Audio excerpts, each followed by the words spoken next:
Hello, everyone, and a very warm welcome to this videocast, Beyond Books and Blogs, Inspiring CX Stories, brought to you by Epic Consulting. I'm Ghulam Hasnan Ali, your host and founder at Epic, and in this series, we bring to you the stories and experiences of customer centricity passionados who've used, in particular, customer journey maps and similar alignment diagrams to help build customer centric cultures in their organizations or with their clients. These heroes and champions are going to share with us firsthand their experiences of how they went about and started journey mapping, the kind of challenges they've faced during their careers, how they've overcome them, how they've seen different organizations benefit from journey mapping and other alignment diagrams, and most importantly, they're going to share with us their top three tips of how they would advise someone to get started with this amazing tool. Our guests come from a variety of backgrounds, from consulting space, from private entities, from different industries, banking, telecom, retail, and even from not-for-profits and governments. And some of them are also consultants. So please feel free to share your views, comments, any thoughts, suggestions you have, and also to reach out and ask questions from our guests and us. With that, let me introduce our highly esteemed guest today, Jim. Good morning. Hi, Hulam. Yeah, it's great to be here. I really look forward to the conversation. I think you do great work there at Epic, and I follow you online. So, thanks for making all that great insight available, and podcasts like this one. No, thank you, Jim. In fact, I mean, you've given yourself a very humble introduction, Jim. Jim Kalbach, head of customer experience at Mural and author of Mapping Experiences. And I think that we need to add a lot more context to that, in particular at Epic. So this is our cheat sheet. We've put a lot of you can see this is Jim's book, and we really use it as our little reference book for journey mapping whenever we're trying to sort out any problems around journey mapping, service blueprinting, even service design sprints. We always refer back to this. So, Jim, thank you for that. And the other thing that as you just mentioned, you might be following some of what we're doing online because we've started using Mural Yeah. to do online journey mapping workshops, and they're going pretty interesting actually. And part of the questions I'd like to ask you later in the session relate to that when we talk about the digital arena. Yeah. But Jim, I'd like to open up with asking you, you've been mapping away for, I think, close to 20 years now, if not more. Yeah. So what got you started on journey mapping? Yeah, no, that's a really good question. I think some of it has to do with my background, which is a little bit varied, and I think you find that in this field, in customer experience field, in design fields, where people come from sideways, right? Their background might be in English literature, or it might be an engineer that kind of came over onto the customer centric side of things. Personally, I have two master's degrees. The first was actually in music and music composition, which you All would right. think, yeah, it doesn't have anything to do with mapping. I'm not a really good performer. I was into theory and composition, so writing pieces of music. And I actually, in my mind, it's clear to me how that prepared me for mapping, because a piece of music is kind of like a roadmap.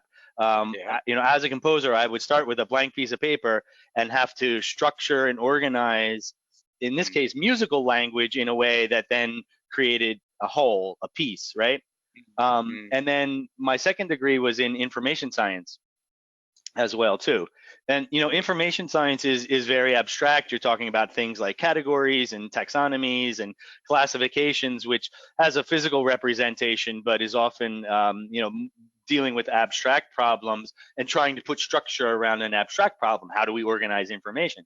mm, So when I, about 20 years ago, like you said, when I started my career in digital product design, digital strategy, customer experience, I was working as an information architect mm, at Razorfish, and before that, I had a job with a smaller firm as well too. But really kind of fascinated to taking abstract topics and organizing them, which kind of fit in my, for me, it made sense in my mind. And that's kind of how I got into mapping, because we were talking about experiences.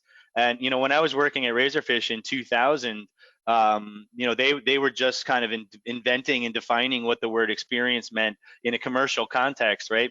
So Hmm. just thinking about that word experience is it's big and fuzzy and hard to define. What is a human experience, and how does a business put that down on paper so that they can talk about it in a systematic way? And I think mapping was a way to do that, and I took to it very, very naturally. I think because of my background of dealing with abstract concepts and trying to Hmm. structure and organize them. So for me, it was just an extension of my background. But then in commercial settings, how does an organization start with an experience and understand that as a group, and then develop products and services from there? That's amazing because in fact, I'm going to be a little going to get ahead in the interview over here right now, because there's a question which ties in directly with that. And as we've been grappling, at Epic, we believe in customer experience and customer journey mapping, especially for alignment and the power Yeah, it has for alignment and for transformation. But we don't have the same kind of information and tech background as yourself. So we've kind of, uh, you could say, struggled a little to try to come to terms with how journey mapping ties in with something like a mental model diagram, which we hmm, think is more aligned with something of an information architecture, or how to put information together, or how to figure out what is the right information needed yeah, as a user goes through different flows of a system. So there is always a kind of a dovetail between experience and the systems a person is hmm, using, CX and UX kind of thing. sure, um, so I'm going to park that thought for a moment, come okay, back to it. I know I said that we'll ask the question now, but we'll come back to it. But okay, for now, I think leading into that, what I could ask you is that what have been your best experiences or most powerful uses in particular of sure. journey mapping? In what context, what kind of use case have you really seen it, hit the spot that it's probably the best use case, or we couldn't have done this thing any better if we hadn't used journey mapping? Yeah, I mean, I think there are a couple of things that come to mind. I was really lucky to be working for a company about 15 years ago. I started there, and I worked there for about 9 years actually.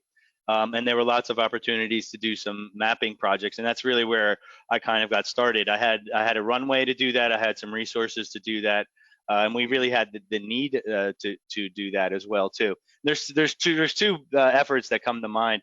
One was what we were calling at the time workflow mapping, which Okay. is kind of in the mental model diagram compartment side of things, although it wasn't a mental model diagram at all. Maybe a job map, if you look at jobs to be done in that kind of side of things. So in other words, we weren't looking at how do people find our brand and our service, but rather just what's the work that people are trying to do. And we were really trying to map workflows. Mm-hmm. And we did some of this mapping with some successful workshops, taking the businesses through what their customers were doing on their jobs. Right. Again, it wasn't about brand awareness, but what do our customers do on a day-to-day basis?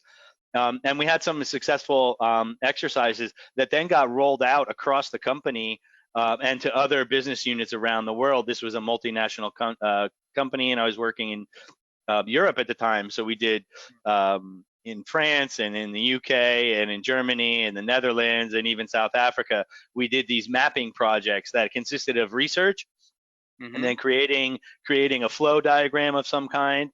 And we Okay. came up with a standard visual language for that, and then engaging the stakeholders in workshops to really kind of think beyond their current solutions and that kind of thing.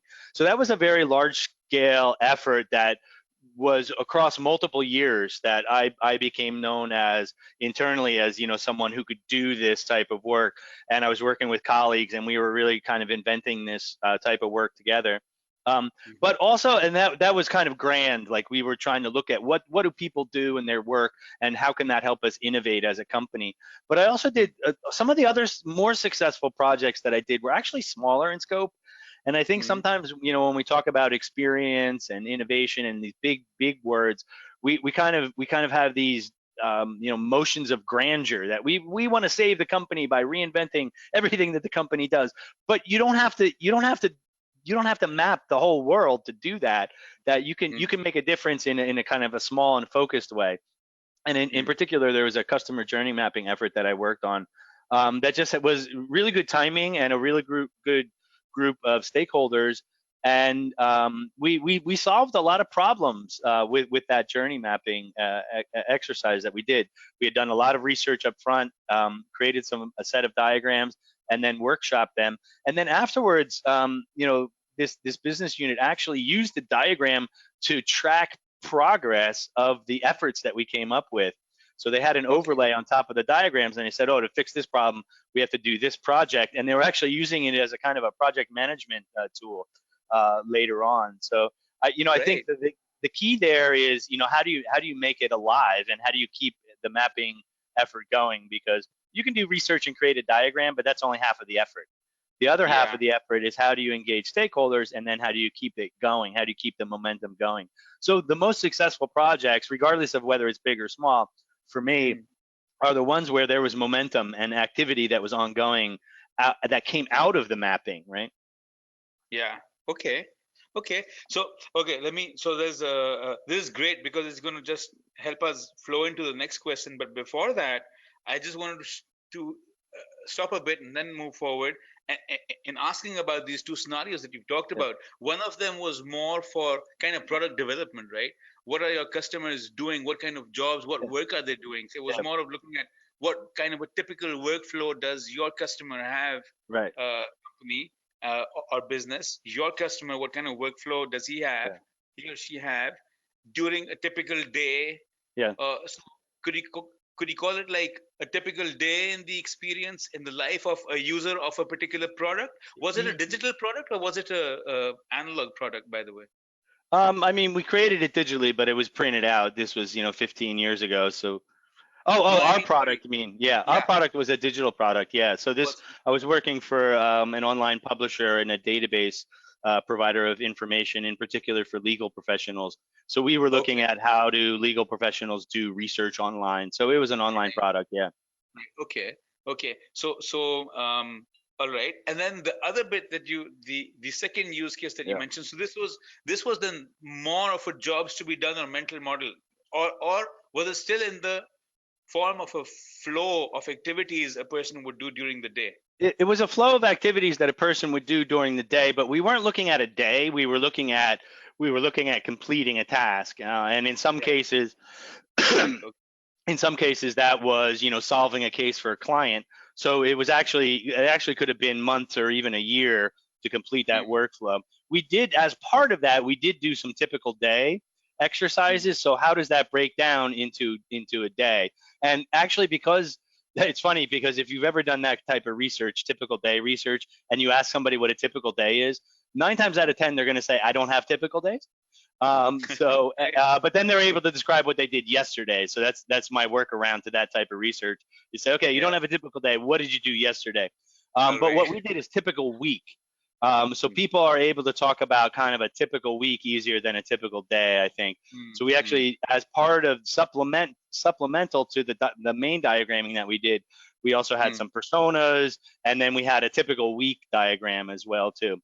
So the mapping that I was talking about was specifically around completing we can say a job to be done or completing a goal, which wasn't necessarily a day, but we did Hmm. also look at typical days. Okay, okay. Yeah, So it was around completing a particular job or a particular yeah, goal, right. which didn't necessarily, I mean, as you went across horizontally on that diagram, which you made Yeah. at that time, it didn't necessarily have to be in a chronological flow then, right?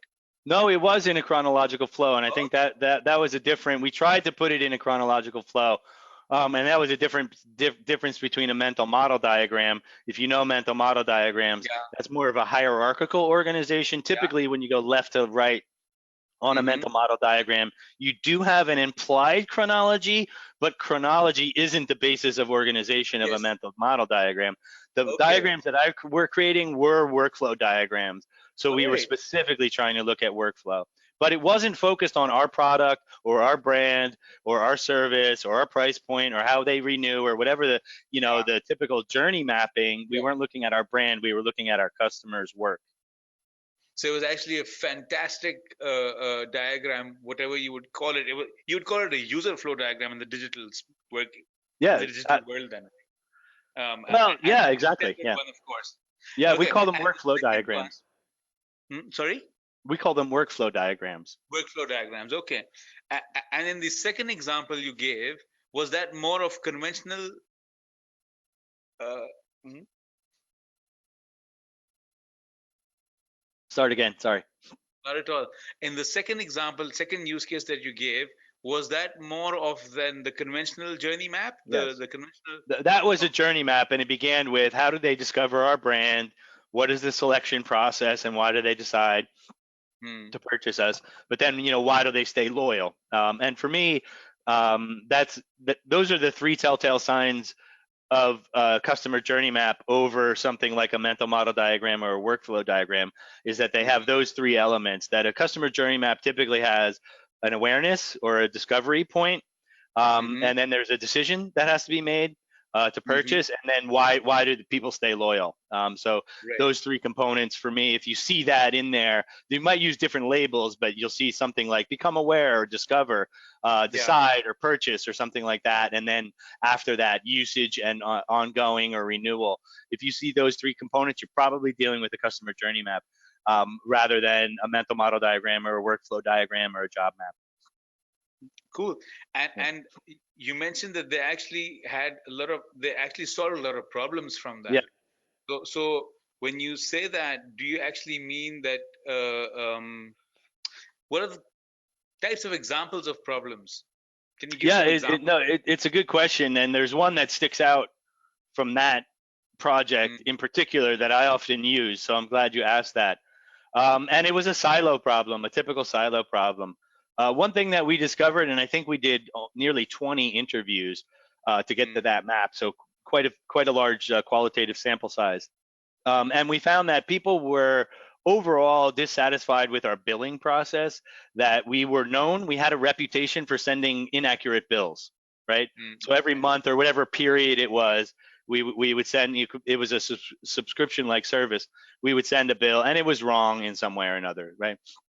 But what we also found was that the collections department, so the people that actually took the payments, weren't Mm, in sync with the people that sent the bills out. So it was possible that we sent out a bill that was inaccurate. The customer would then contend that with us. And during that process, which could take weeks or maybe even a month to correct the bill, the collections team would send out a notice that their bill was late, okay. right? So Right. here we send out the wrong bill, and then we send, why didn't you pay your wrong bill? Right behind that, and it turns out they just weren't synced up, right? So it was a very, like, the cause of it was very simple, but the impact on the customer was huge because they Mm, were already angry with us for sending a wrong bill, and then 2 weeks later they say, hey, your bill is late. That's a really bad customer experience. So just by coordinating a little bit on the inside, we could fix a really big customer problem. But not only did we not know about that internal lack of coordination, we as a company, we didn't realize that customers were having that experience either. mm. Okay. Yeah. Okay. Cool. Yeah. Um, Super. So Jim, these are two very different kind of scenarios and use cases of alignment diagrams. Let's just Yeah. call them for the time being. Um, how do you go about setting up a typical project? And in particular, actually, I know that's a really big Yeah. question, but how do you go about? Okay, so let's take a purely journey mapping thing. Like the Yeah. second scenarios Mhm. for the moment, because I think we'll come back to the other ones when we talk about more of the digital area. Okay. Somehow, in my mind, that's kind of stuck that those alignment and mental model diagrams are more for the product space. Mhm. Um, but how do you go about setting up a typical journey mapping project? What's the cycle? And then Sure. most important, how do you make it stay alive, as you mentioned, Yeah. retaining that momentum? Right. I mean, the first thing is you do have to frame and scope the effort in a way that's going to be meaningful for the organization or for the team. Mm-hmm. The ultimate audience of a journey map is internal, right? It's your stakeholder, it's a team, it's the company. You typically don't show journey maps to customers. You might do that, but that's not your primary audience. So the first thing that you really need to do is understand what is what is a gap in knowledge, or what is a problem, or what is an issue that your business is struggling to understand, and make that the basis of your journey map. I see a lot of projects not take hold or become sticky, and I think part of it is that they're just doing journey mapping because it's there. It kind Mm-hmm. of reminds me of usability tests. We used to just do a usability test because you could, but that might not be the right problem. I mean, the right solution for the problem. Maybe you need ethnographic research and not a usability test, right? So I see the same thing happening with customer journey maps, which is a good thing and a bad thing. It's a good thing because on the one side, we're starting to hear stakeholders ask for journey mapping and they Mm-hmm. expect it, right? But I think also it's kind of, if you have a hammer, everything looks like a nail kind of problem, where people are just Yeah. doing journey map and then they say, yeah, but this didn't stick and it didn't solve my customer's problem. And that's because you didn't frame it right. You didn't get to the right problem that you're trying to solve. So you want to show some insight that's specific to what your customer is trying to understand. Your customer being your internal client, right? Because as the mapper, you're doing it, you're mapping on behalf of the team or the stakeholder, right? The ultimate consumer of your output is some internal stakeholder, and you have to understand what they need, what information is going to resonate with them, and what's going to solve their problems first. So that's one of the first things that you need to Okay. do. But then you also need to scope things in the right way. Are you collecting the right information? That is, do you have the right focus of the map? Mm-hmm. What's the scope of the map? When does it begin and end? And then the other question is, whose experience are you looking at Mm. as well too? So you need to answer those three questions. After you understand the business problem, you need to say, whose experience are we mapping? What's the focus of the map? That is, what information is it going to include? And then when is it going to begin or end? So when you say focus of the map, you talk about not only the okay, so beginning and the end is Yeah. the horizontal or Right. as you move across, Yeah. and then focus you mean what rows, what That's information is it? right. Thoughts, feeling, Absolutely your right. measures or your okay, okay, Absolutely, because your client, your stakeholder, your team internally, they may have questions, very specific questions around either pain points or level of effort, or maybe it's something like mobile usage, or maybe it's about internationalization topics. I mean, there's lots of different topics that need to align with how is your business going to grow. Your mm, business is growing in a certain way. You have to understand that and make the focus of the map, those rows of information, have to speak to those stakeholders and say, oh yeah, this is exactly what I needed to know there, because then it'll be more relevant. so typically when you set it up that way, and you realize and the team realizes that listen, we don't have some of this information. That's Yeah, when you then figure out that's okay, right. how do we need to go out and collect that information? That's As in, right.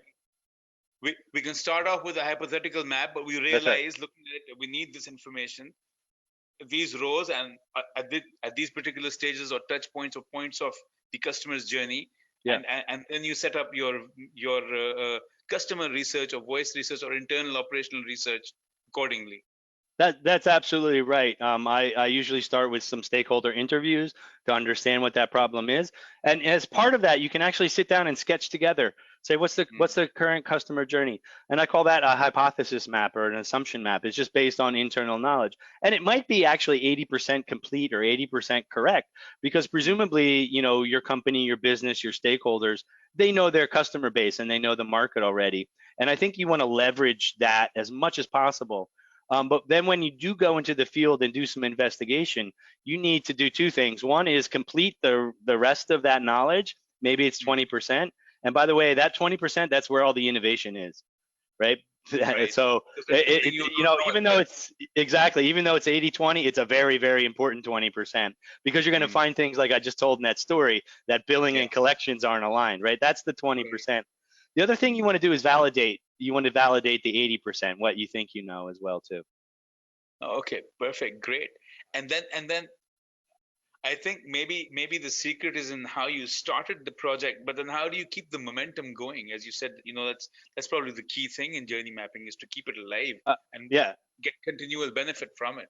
I agree. And I always like to say it's not about the map, it's not about the noun, it's about the mapping, it's about the verb. So you want to focus on the verb. First thing that you can do is involve people throughout the process. So do the stakeholder interviews, like I said, come up with a hypothesis map together. Bring your stakeholders with you, your team with you when you do customer interviews. Have them be involved in assembling and creating the map. But the thing that I like to do is put a workshop or a working session or multiple working sessions on the calendar in advance, so that you know that the outcome of your mapping effort is not going to be a deliverable. You're not aiming towards a deliverable. You're aiming towards a conversation, that you want to have a session where you actually understand it's sense making, right? Because Mm, there's no answers that magically fall out of a map. A map doesn't tell a business what to do. There's a yeah. layer of discussion and interaction that has to happen on top of the map to make those conclusions, right? You can push things in a certain direction, and you can highlight things that the business or the team never knew before, but they have to come to those conclusions and decisions themselves. So it's really Mm, about fostering conversation. That's why I say you need to take your map maker hat off about halfway through and then become a facilitator to mm. facilitate those conversations. Okay. Well, I think I would find that relatively easier, not being from the design profession anyway. There you go. One um, other thing that you can do too is think about alternative formats and alternative ways to present your maps and your diagrams. mm, You can have a workshop session and uh, post those on the wall. But I've also laminated smaller versions of it and sent it around to the team in their inboxes in the office. okay. There's other things that you can think about doing. Creating a an executive summary version of your map that's PowerPoint friendly. But think about the life cycle after you've done your research and created a diagram. What's the life cycle of that information that matches the normal communication channels inside of your company, and Mm, how can you insert it there, because you also don't want it to be just a one-time event. Okay, we did a workshop, we all came together, and then you throw the map away. But you can mm. you can make that a lot, you can keep it alive to some degree by trying to bring it into normal communication channels inside of your company. Channels which are used in the organization. That's a great tip, I think. Yeah, to actually use what the channels that already exist for that purpose. Um, Yep. Jim, a little bit about some of the great benefits. I know you've kind of mentioned some of them already, but what were some of the best benefits that really resonated with the entire organization that you did mapping with? Right. I think there's kind of a side effect of mapping, at least in the way that I just talked about it Mm, too, and that's bringing a diverse set of stakeholders together. And I'll always try to go out and get marketing and engineering and sales and then product development as well too, regardless of what type of map or effort I did. So mm, very often I felt like I was a matchmaker or somebody who brought people together, right? And mm, that's we talk about breaking silos, but again, the map itself is not going to break the silos, right? If you think about it, if we want to move from a vertical organization where we have these different silos to a horizontal organization where we're trying to act across the customer journey as the customer perceives it, the thing that's going to do that are conversations and interaction between people. So you actually have to make those connections, and that's why I say, some of the most satisfying projects or efforts that I worked on is when I was the matchmaker to spark something that wasn't there before to cross those boundaries. mm. Okay. Now, it's really interesting because on the one side, we always say that start with a specific business challenge that your stakeholders Yeah. have, a problem, a pressing problem they're facing. And on the other side, whenever we talk about in this profession, whoever I've talked with about the benefits, the first benefit that they mention is the ability to start breaking down silos. Right. And I'll say start breaking down because it's just the beginning then. So does that kind of suggest that no matter what kind of a business problem you pick, its solution is always going to lie cross silo? Most of the times it will, and I'll tell you why. Because the assumption in your question that you actually didn't ask, but it's kind of the assumption of this podcast here, is that we're going to take a customer-centric view of the world.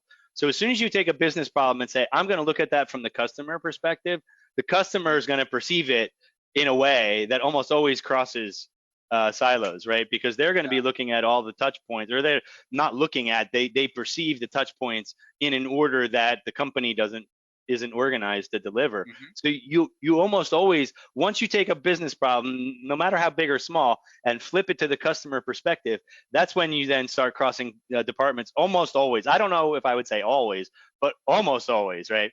Mm-hmm. Well, that's really interesting because obviously as a CX practitioner, when you look at the organization internally, you're trying to get them around a business problem that they have. Right. But then when you use journey mapping to do That's that, right. you're trying to get them to externalize, step outside and see, That's okay, right. how does the customer feel that problem? Right. Exactly. And I mean, that's all, I talk about in the beginning of the book. I Mm, mean, that's the frame for why I believe we do this. It's about getting an external view of your business problems. It's about seeing your business challenges from the outside in rather from the inside out. And mm, mapping lets you do that probably better than any other tool. It's not yeah. a magic bullet. It's, or cure all. It's not going to solve all your problems. But it's one way that we say, okay, you have a business problem. I'm going to look at it from another perspective. Here it is in a diagram that everybody can understand and approach, right? So it takes a very complex motion to go from the inside out to the outside in, right? We want that outside in view. Mm. That's actually harder than it sounds, but for a lot of organizations. But I think mapping helps organizations do that better than any other tool. Uh, that's that's great, but I want to ask one thing in that. If Yeah. you've been fortunate, Jim, that you said that where I started doing this, there was already a lot of awareness Yeah. about the fact that we want to be customer centric. But if you approach an organization that is product centric Mhm. or has a very internal view of things, Yeah. and you say, okay, I'm going to. So I think the secret is don't pitch it as a journey mapping project. Just pitch it as something. Okay, here's your problem. That's We're going right. to solve this. Period. That's right. That's right. And unless they ask for it, I find it very often that stakeholders and internal teams that your audience, they might not know the benefit of mapping, or they might not know they need Mm, mapping, I should say, until they've done it once. mm, So then you have a chicken or an egg. Well, how can I get the time and the resources to do this if they don't know it? If they don't know that it's good for them. So when I was getting started, I would often build in mapping into other efforts that I had, even if it was usability testing or customer research or marketing research. You can say, well, hey, let's take that data and add a few more interviews on top, or whatever you need to kind of complete it, and then mm, create a journey map coming out of that, right? So mm. kind of starting that way, not necessarily saying I need time and money to do a customer journey map, but rather have Yeah. that be the outcome of something that's going on anyway. Okay. Great.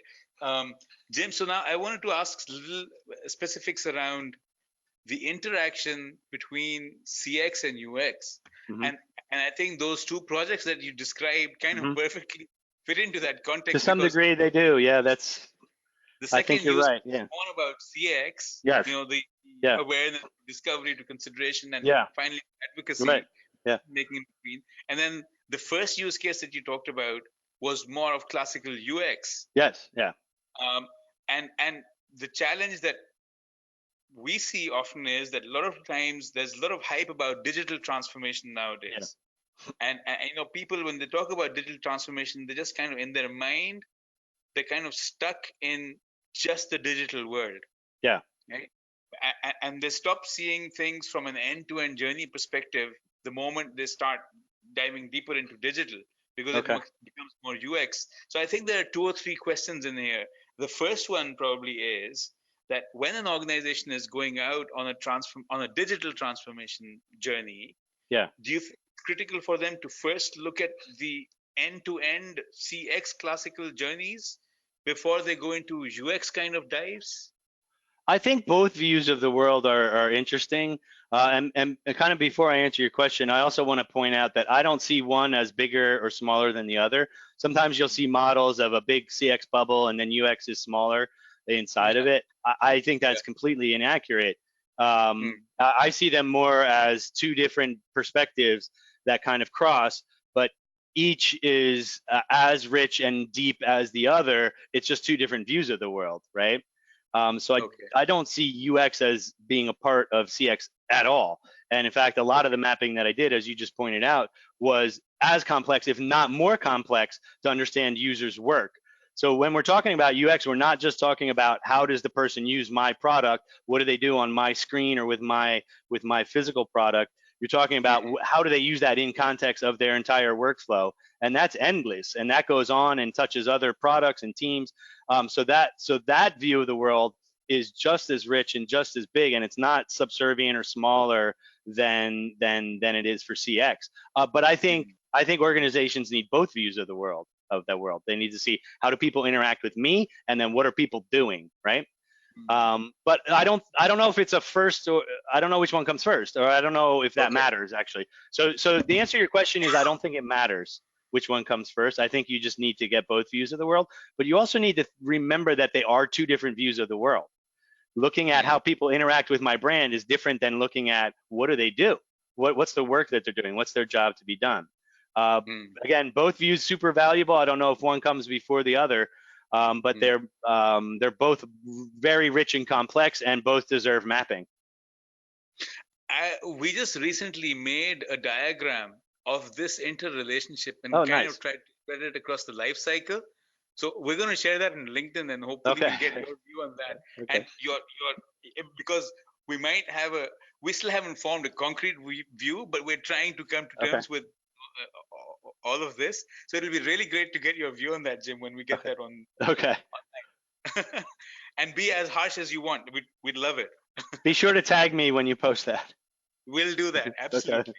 Um, so okay, that's really interesting. So but now once again, okay, let's let's step back a little bit, because I understand completely the point of view that, listen, UX is a whole space on Yeah. its own. You can't, in fact, they should be viewed separately. I agree. Yeah. I was just reading a comment from Brian Solis, though, in one of his books recently, where he says that every CX team must have a UX person.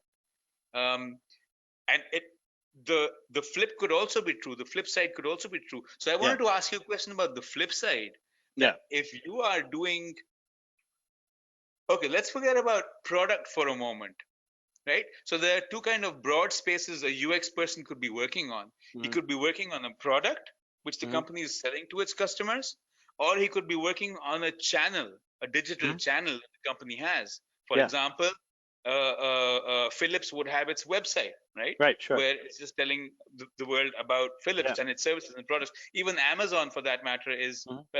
the line kind of get blurred if if you're digitally enabling your channels for sale directly. But the point is, one is distinctly a product. I am making Mural, Yeah. and the other is I have a website for Mural where someone comes in, Right. reads my recommendations, and Exactly. gets really motivated, and then goes and creates his account and starts working on it. Yeah. Um, so when you're working on the channel part of things, then I think it's kind of important for the people to have a journey view. I agree. That's a good way to say it. Yes. Yes. And so, but even over there at that point, one of the things that we try to kind of figure out at times is, uh, the UX people, or okay. And I think that at some point, if you'd like, if you can spare 10 minutes at some point, I'd love to show you the workshop that we're doing on Mural, because Okay. it kind of directly ties into this subject. But the UX people, if I want to tell them what's the biggest benefit, the UX people who are working on the channels, not Yes. on the product, but on the Yes. channels, if I want to tell them that what is the advantage of understanding the end-to-end experience, right? What is the benefit to you of Yeah. understanding that larger context? What would you say to them? Well, I mean, I haven't come across too many UX people that don't want to know what the end-to-end experience is, because that helps you.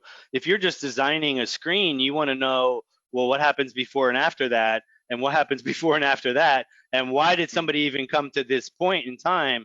So you're almost always thinking outwards from the button or the screen that you're designing as a UX designer on either the channel side or the product side of mm. things as well too, because that helps you Okay. then understand. I mean, everything from interaction model. I mean, in UX we talk about an interaction model, and that has to do with Yeah. flow and clicks and motion over time, right? You want to understand Mm, what it's like across time. But the other thing is content as well too. I want to know what's the story arc that we're creating for the customer as well too. And yeah, I might only be working at this one piece, but that's part of a larger story arc, right? So that yeah. channel side of things is a lot about storytelling. And if you're a UX designer and you're designing words or sentences, you need to know the paragraph and the chapter and even the overall story as well too. So Mm, that's super okay. important to understand that storytelling side of things in terms of an arc. Okay. Uh, all the way from the end-to-end life cycle. So if you kind of divide Yeah, your journey map into levels, yeah, level one is kind of your life cycle, level two, and you keep coming down into lower down the levels, and yeah, you get to a point where you're finally at the website logging in, yeah. and then you have your screens from there. But then Right. when you start going back up, you realize, okay, the guy was actually just trying to pay his bill. That's right. That's right. Yeah. So right from that point in the life cycle, connecting it all the way down to that screen, I think there at least has to be an awareness of those different levels. Even if I'm working at a super small, detailed, microscopic level, I think I Mm, think you need to be able in your mind to ladder that up and understand the why, because that's the why, right? And then yeah, the what is the local level of, mm, things as well too. Same thing on the product side as well too. I mean, it's the same thing. I think. And okay, by the way, I just want to say that I also kind of see the world in those two different sides of things. Peter Drucker, the famous management guru, used to say that a company has two jobs, right? That there's the reason why a company exists is twofold. One is for innovation, and I think that's the hmm, product and service side, and the other is he called it marketing, but today we would say go to market, right? So your channels, right? So hmm, I create an innovation, but I have to introduce it to a market as well too. yeah, So he yeah, kind of he saw those things on two different sides, and to some degree, a lot of our organizations are set up that way, right? You have a product team and you have a marketing team, and those report up to a head of product and a head of marketing, right? I think there's a danger there though too, because I think there's more crossover than our businesses sometimes believe. That the product that you're innovating and how you do that has go to market implications and vice versa absolutely, as well too. And I think yeah, that's a big silo actually inside of our field that I actually mm, don't like. I mean, I started my career as a UX designer and I always wanted to know about these top level things, right? Now mm, I head up a CX team and I call myself customer experience as well too. And mm. I just see so much overlap between those two discussions that I think any barrier between those is actually artificial. I think it's going to be really interesting to get your view on this diagram that we've made. And this Okay. diagram is just like a version 1.0 of trying to make sense of all these three. We haven't yet added brand experience there, but I think brand experience is just CX actually. Yeah. But well, this is really awesome, Jim. Thank you so Cool. much. The last part that I wanted to ask you would be that if you were going to advise someone to start mapping, Yeah. um, what would you say to them? How do you get started?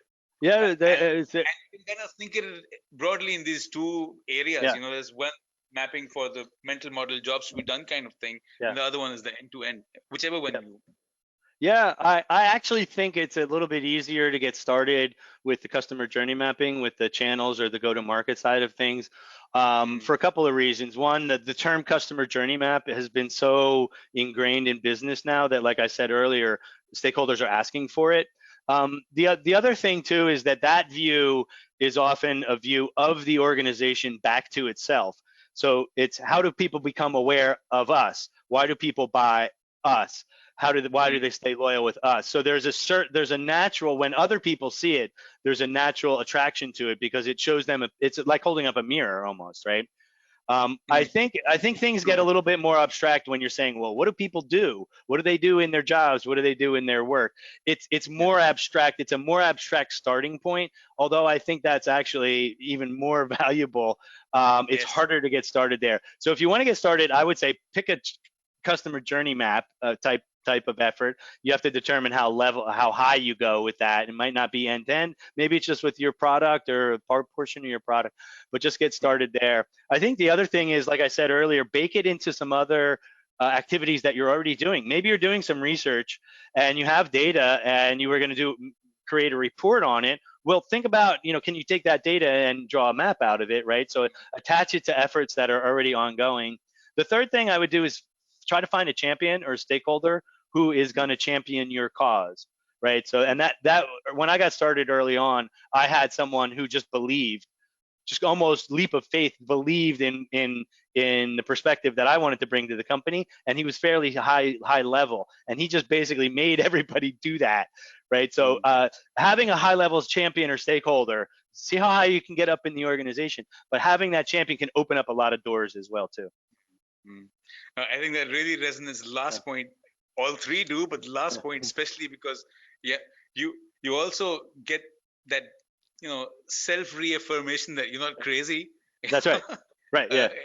It does make sense to others, because sometimes that's the kind of a silo we get stuck in, or the dungeon we get stuck in. We get stuck the pit that we get stuck in at times as practitioners. So it's great to have such a person, actually, even if they're not in the organization you're working, but perhaps a client who just has this kind of blind, manic faith in everything has to be around the customer. Right. And there are people out there. They're out there. Yeah. So try to find that person and align with that person. Yeah. That's awesome. Thank you so much, Jim. This has been an absolute pleasure. Thanks for having me. And a big thank you to you again. Yeah. And would you mind if folks reach out once we publish this? If folks reach out, that's fine. Yeah, you can find me on LinkedIn and Twitter and things like that. I'll send over my contact details, and you can put them up on the page for this. Perfect. We normally publicize this.